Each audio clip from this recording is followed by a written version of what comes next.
मेरा नाम सैयद जाफ़र हुसैन। मैं अहले बैत स्कूल में हिंदी अध्यापक हूँ। आज हम 10वीं कक्षा का कविता पाठ अन्वेषणा के बारे में जानकारी लेंगे। इसके लेखक है राम नरेश त्रिपाठी। इनका जन्म सन 1889 यानी 1889 में हुआ। इनका जन्मस्थल है जौनपुर जिला के कोहिरीपुर गांव में इन्हें पैदा हुए। इनका युग है द्विवेदी युग और इनकी वाद है स्वच्छंदता वाद। इन्हें जेल शिक्षा भी पाए हुए हैं। इनकी जेल शिक्षा की अवधि है 1921 में 18 महीने इन्हों कारावास की दंड यानी जेल में जाके आए हुए हैं। और इनका रचना का विषय है देश प्रेमी सामाजिक समस्याएं। और इनके प्रमुख यानी इम्पोर्टेंट रचनाएं देखे गए तो काव्य स्वप्न है और मिलन है और पदिक। इन्हों ये कवि के अलावा और क्या काम करते हैं तो ये कवि के अलावा इन्हों पत्रकारिता भी करते हुए रहते थे। ये था इनका परिचय। अब उन्मुखीकरण देखेंगे। इसका उन्मुखीकरण यह है कि एक पोयम देखिए।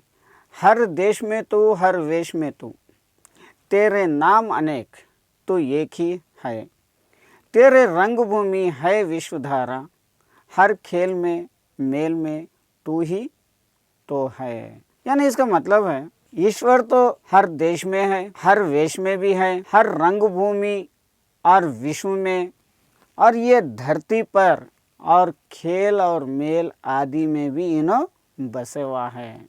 इसलिए यहाँ पे कहा जाता है कि ईश्वर सर्वव्यापी है। यानी ईश्वर की प्रेरणा जो रहने से हम हर एक काम भी कर सकते हैं। लोगों को क्या है, ईश्वर की प्रेरणा मिलती। ये प्रेरणा से हर एक आदमी भी काम करता है और अपने सिद्धांत को पूरा करता है, और वह सिद्धांत पूरे करने से ही इसको मोक्ष मिलता। सब लोगों का काम करने का मौका, सब लोगों को काम करने का मौका सिर्फ भगवान ही यहाँ पे देता है। ये था उसका उन्मुखीकरण। ये अन्वेषणा का उद्देश्य क्या है, ये कविता का उद्देश्य क्या है। कविता विविध वे कविता की रहस्यवादी दार्शनिक शैली का परिचय कराना, उनमें सौंदर्यानुभूति का विकास कर सात्विक व उद्धत भावनाओं का विकास कराना और काव्य सृजन की प्रेरणा देना, ये पाठ का मुख्य उद्देश्य है। कविता में विविध शैली हर एक तरीके से कविता लिखने का परिचित कराना, और ये कविता में क्या रहस्य छुपा है उसे भी दार्शनिक करना, यानी बताना, वो एक शैली भी अलग रहना, उसका परिचय करना, और कविता में सौंदर्यानुभूति खूबसूरती किस तरीके से भरना और उसका विकास कैसा करना, काव्य के सृजन यानी काव्य को किस तरीके से सृजन यानी बढ़ाने की प्रेरणा देना, ये अन्वेषणा पाठ का उद्देश्य है। ये पाठ अन्वेषणा। और इसकी विधा विशेष क्या है, इसकी विधा विशेष है, ये जो कविता अन्वेषणा कविता है ये एक गोय कविता है। इसमें रहस्यवादी भावना स्पष्ट की जाती है। क्या है, पंडित राम नरेश त्रिपाठी क्या है, इसमें जो रहस्यवादी है, जो छुपे हुआ है, उसकी भावनाओं को स्पष्ट कर देते हैं। ज़्यादा इसमें तुकांत शब्द का और सुंदर प्रयोग किया गया है, ये जो अन्वेषणा कविता में। और अब विषय प्रवेश। अब अपन विषय प्रवेश को देखेंगे। असल विषय क्या है, इसमें अपन पोएम्स पढ़ने से पहले इसका विषय क्या है देखेंगे। लोग भगवान को ढूंढने का प्रयास करते हैं। सब लोग क्या है, भगवान को ढूंढने के लिए कोशिश करते रहते हैं। दीन दुखियों की सहायता करना भगवान के प्रति का एक मार्ग है। क्या है, दुखी लोगों को सहायता करना, मदद करना भगवान के प्रति एक रास्ता है। किंतु हम ऐसे दीन दुखियों से दूर भागते हैं, उन्हें नज़रअंदाज कर देते हैं। लेकिन हम लोग क्या कर रहे हैं, ऐसे दीन दुखियों को दूर कर दे के, नज़रअंदाज कर दे के अपन दूर भागते हुए जा रहे हैं। ऐसा करना ठीक नहीं है। कण कण में व्याप्त भगवान को हम आडंबर से ना पूजें। समाज में सभी जाति, धर्म, संप्रदाय का समान महत्व होता है। क्या है, कण कण में, हमारे रग रग में भगवान बसे हुआ है। ये जो भगवान रग रग में बसे हुआ है, कण कण में बसे हुआ है, हम उसके आडंबरों से क्या है, समाज में सभी जाति, धर्म, संप्रदाय सब लोग को भी उसकी पूजा करने के वास्ते समान महत्व है, यानी समान अधिकार है। इनमें भेदभाव नहीं होना चाहिए। ऐसा पूजा पाठ, भगवान के पूजा पाठ करने के लिए भेदभाव तो नहीं होना है, चाहे सुख हो चाहे दुख हो। धीर होकर जीवन जीना ही सच्चा जीवन है। चाहे दुख भी रहने दो, चाहे सुख भी रहने दो, अपन तो भगवान की पूजा करना चाहिए, भगवान को याद करना है और धीर होके जीवन जीना है, यानी ऐसा सुख और दुख दोनों को भी हासिल करते हुए। अब तीसरा, मेरे लिए खड़ा था दुखियों के द्वार पर तू, मैं बाट जोतता था तेरी किसी चमन में। मेरे लिए खड़ा था दुखियों के द्वार पर तू, मैं बाट जोतता था तेरी किसी चमन में। इसका अर्थ यानी भाव देखेंगे। ए भगवान, तुम तो दुखियों के द्वार पर मेरे लिए उपस्थित था। ए भगवान, तुम तो दुखी लोगों के लिए उनके द्वार पर तुम उपस्थित थे, लेकिन तुझे पाने के मार्ग के लिए तुमसे सृजन किए गए छोटे बगीचे में देख रहा हूँ और ढूंढ रहा हूँ। लेकिन तुझे हासिल करने के लिए, पाने के लिए, जो मार्ग के लिए, वो रास्ते के लिए, तुम्हें किसी तरीके से हासिल करना है, वो रास्ते के लिए तुमसे सृजन में छोटे से बगीचे में देख रहा था और वहाँ पे ढूंढ रहा था। ये रहे तीसरे पोएम के मीनिंग्स। खड़ा, उपस्थित, दुखियों, जो दुखी हो, चमन, छोटा बगीचा, द्वार, मार्ग, बाट, मार्ग, जोहना, देखना या ढूंढना। चौथा दोहा, चौथा पोएम देखिए। बनकर किसी के आंसू मेरे लिए बहा तू, आंखें लगी थी मेरी तब मन और धन में। बनकर किसी के आंसू मेरे लिए बहा तू, आंखें लगी थी मेरी तब मन और धन में। ये चौथा पोएम है। इसका भाव देखिए। ए नाथ, ए भगवान, जब मेरे लिए तुम किसी पीड़ित आदमियों के अश्रु बनकर बहा रहे हैं, मेरे लिए जब किसी भी एक दुखी आदमी के, पीड़ित यानी दुखी आदमी के आंसू बनकर बहा रहे हैं, तब मेरी आंखें गौरव और संपत्ति में लगे हुए हैं हो। जब मेरे जो आंखें हैं इज्जत और पैसा कमाने में लगे हुए हैं। इसके अर्थ देखिए। ये चौथे पोएम के मीनिंग से आंसू यानी अश्र, अश्र का मतलब टीयर्स, आंखें, नयन, धन, संपत्ति, मान, गौरव। अब अपन पांचवा पोएम। बाजे बजा बजा के मैं था तुझे रिझाता, तब तू लगा हुआ था पतितों के संगठन में। बाजे बजा बजा के मैं था तुझे रिझाता, तब तू लगा हुआ था पतितों के संगठन में। तुझे खुश करने के लिए, तुझे मोहित करने के लिए, खुश करने के लिए मैं बाजे बजा बजा के नाच रहा हूँ, लेकिन तुम गिरा हुए, भिखारी हुए लोगों को मिलाकर उनमें नवीन बल भरने वहाँ पर मौजूद थे। लेकिन तुम जो भिखारी लोग हैं, जो गिरे हुए लोग हैं, उन लोगों से मिलकर उन लोगों को नवीन बल यानी नया रास्ता बताने के लिए वहाँ पे मौजूद थे। ये पांचवें दोहे के अर्थ है। देखिए, बाजा, डफला, पतित, गिरा हुआ, रीझना, मोहित करना, संगठन, भिखारी हुई शक्तियाँ। अब छठवां पोयम। मैं था विरक्त तुझसे जग की अनियता पर, उत्थान भर रहा था तब तू किसी के पतन में। मैं था विरक्त तुझसे जग की अनियता पर, उत्थान भर रहा था तब तू किसी के पतन में। ये था छठवां पोयम। अब इसका भाव क्या है। मैं जग की क्षण भंगुरता पर और तुझसे भी उदासीन हो गया हूँ। क्या है, मैं जग की यानी दुनिया की टेम्पररी यानी क्षण भंगुरता है, उसकी उदासीनता, उस पर तुझसे भी यानी भगवान से भी उदासीनता हो गया था। मैं वृद्धि पर जा रहा था, मैं वृद्धि पर जा रहा था, आगे बढ़ाने जा रहा था, तब तो किसी के क्षण दशा को उत्कर करने रहते हो। जब तुम किसी की क्षीण दशा यानी कमज़ोर करने की उसमें रहते थे। ये इसका भाव था। इसके अर्थ विरक्त, उदासीन, अन्यन्यता, क्षण भंगुर, भर रहना, पूर्ण, जग, दुनिया, उत्थान, वृद्धि, पतन, हार। ये छठवीं पोयम के मीनिंग्स है। अब सातवां पोयम देखिए। बेबस गिरे हुए के तू बीच में खड़ा था, मैं स्वर्ग देखता था, झुकता कहाँ चरणों में। ये सातवां पोयम था। इसका भाव, ए भगवान तुम लाचार लोगों के बीच खड़े थे, तुम जो लोग लाचार लोग हैं, जो बेबस लोग हैं, उन लोगों के बीच में खड़े हुए थे, लेकिन मैं तुम्हारे चरणों के पास झुकने के लिए तुझे स्वर्ग में ढूंढ रहा हूँ।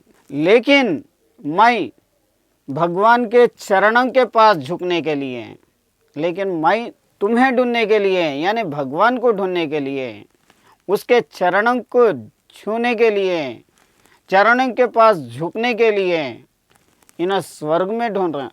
अब इसके मीनिंग्स, बेबस, लाचार, बीच में, मध्य में, झुकना, नवन, नवाना, गिरे, गिरा हुआ, चरण, पैर।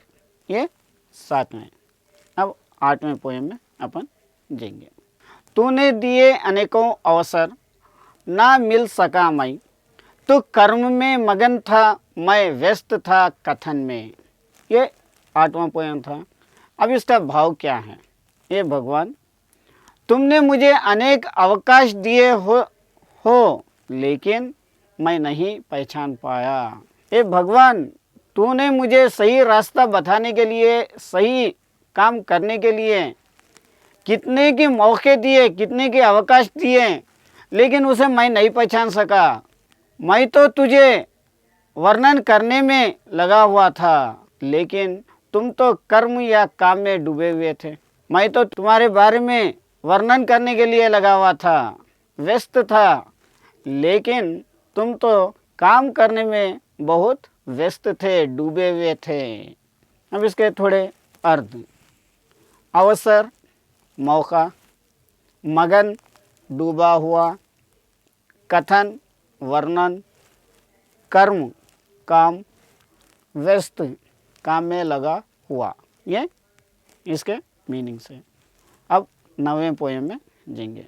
तू रूप है किरण में, सौंदर्य है सुमन में, तू प्राण है पवन में, विस्तार है गगन में। इसके थोड़े अर्थ, किरण यानी सूरज की किरणें निकलना, प्राण, जान, सुमन, फूल, गगन, आकाश, सौंदर्य, सुंदरता, पवन, हवा, विस्तार, विशालता। अब इसका भाव देखेंगे। ये भगवान तुम किरणों के रूप में हो, सुमन में सुंदरता हो, हवा के प्राण हो और आकाश में विशाल एवं विस्तृत रूप वाले हो, यानी तुम सर्वत्र रहते हैं। यानी तुम किरणों के रूप में, यानी सूरज के किरणें जो आ रही उसके रूप में भी हो दो, यानी तो सुमन में सुंदरता हो, खुशबू में सुंदरता फैलाने वाले हो, या हवा में प्राण देने वाले हो, या आकाश में विशाल हो, लेकिन तुम तो सर्वत्र हर एक जगह रहते हो। ये था इसका अर्थ। अब दसवां पोयम देखिए। अब 10वां पोयम देखिए। तो ज्ञान हिंदुओं में, ईमान मुसलमानों में, तो प्रेम क्रिश्चियन में, तो सत्य है सृजन में। अब इसके थोड़े अर्थ देखिए। ज्ञान यानी तत्व का ज्ञान, नॉलेज रहना। प्रेम प्यार, सृजन सृष्टि क्रिएशन करना, ईमान गौरव यानी रेस्पेक्ट, सत्य सच्चाई। इसका भाव देखेंगे। ए ईश्वर, हिंदुओं के तत्व ज्ञान में, मुसलमानों के ईमान में, क्रिश्चियंस के प्रेम में और सृष्टि की सच्चाई में तुम्हारे रूप प्रस्तुत है। ये भगवान, ये ईश्वर, तुम क्या है हिंदुओं के तत्व ज्ञान में, जो हिंदुओं के नॉलेज में भी है, मुसलमानों के ईमान में भी है और क्रिश्चियंस के प्रेम में भी बसे हुए हैं और सृष्टि के सच्चाई में भी है। इस तरीके से तुम्हारा रूप हर एक जगह भी प्रस्तुत होता हुआ आ रहा है। अब 11वां पोयम देखिए। ए दीनबंधु, ऐसी प्रतिभा प्रदान कर तू, देखूं तुझे दुर्गम में, मन में तदा वयन में। ए दीनबंधु, ऐसी प्रतिभा प्रदान कर तू, देखूं तुझे दुर्ग में, मन में तदा वयन में। इसके थोड़े अर्थ देखिए। दीनबंधु, दीनों की बंधु यानी ईश्वर। मन दिल, प्रतिभा वृद्धि, दुर्गों आँखों में, प्रदान करना देना, वचन बात। इसका भाव देखेंगे। ये दीनबंधु, ये ईश्वर है भगवान, मुझे ऐसी प्रतिभा प्रदान करो कि मैं तुझे मेरे आँखों में, मन में और वचन में भी देखूं। मेरे में ऐसी प्रतिभा, ऐसी हिम्मत, ऐसी ताकत मेरे को देना कि मैं तुझे मेरे आँखों में और मेरे दिल में और मेरे बातों में, वचन में, इसमें देख सकूं। यह था इसका भाव। अब 12वां पोयम देखिए। कठिनाइयों के दुखों का इतिहास ही सुयश है, मुझको समर्थ कर दो तू बस कष्ट के सहन में। ये 12वां पोयम था। इसके मीनिंग कठिनाई, कष्ट, इतिहास बीती हुई, बस पर्याप्त, दुख पीड़ा, सुयश कीर्ति, समर्थ योग्य। ये इसके मीनिंग्स थे। आप इसका भाव देखिए। ये ईश्वर, ये भगवान, कष्टों से और दुखों से भरित इतिहास ही प्रतिष्ठा है। जो इतिहास है, बीती हुई बात है, वो क्या है, दुखों से और कष्टों से भरी हुई है। ये भगवान, मुझे कष्टों को सहन करने के समर्थन बना दो। मुझे ये कष्टों को, ये परेशानियों को सहन करने की हिम्मत मुझ में पैदा करो। अब 13वां पोयम देखिए। दुखों में ना हार मानूं, सुखों में तुझे ना भूलूं, ऐसा प्रभाव भर दे मेरे अधीन मन में। यह था 13वां पोयम। इसके अर्थ हार, पराजित, भूल जाना, ना याद करना, अधीर धैर्य रहित, मानना कबूल करना, प्रभाव असर, मन अता करना। इसका भाव देख। ये ईश्वर, दुखों में मैं कभी भी पराजित होने का ना कबूल करूँगा। परेशानियों में मैं कभी भी हार नहीं मानूंगा, कबूल नहीं करूँगा और कभी भी तुझे डांटूं। सुख में तुझे ना भूलूंगा और सुख में भी तुझे ना भूलूंगा। मेरे अधीर मन में, मेरे जो दिल में, मैं तुझे याद करने की शक्ति प्रदान करो। हमेशा तुझे याद करने की हिम्मत, ताकत मुझ में प्रदान करो। यह था अन्वेषणा कविता। ये कविता पाठ यानी अन्वेषणा पाठ यहाँ पे समाप्त हो गया।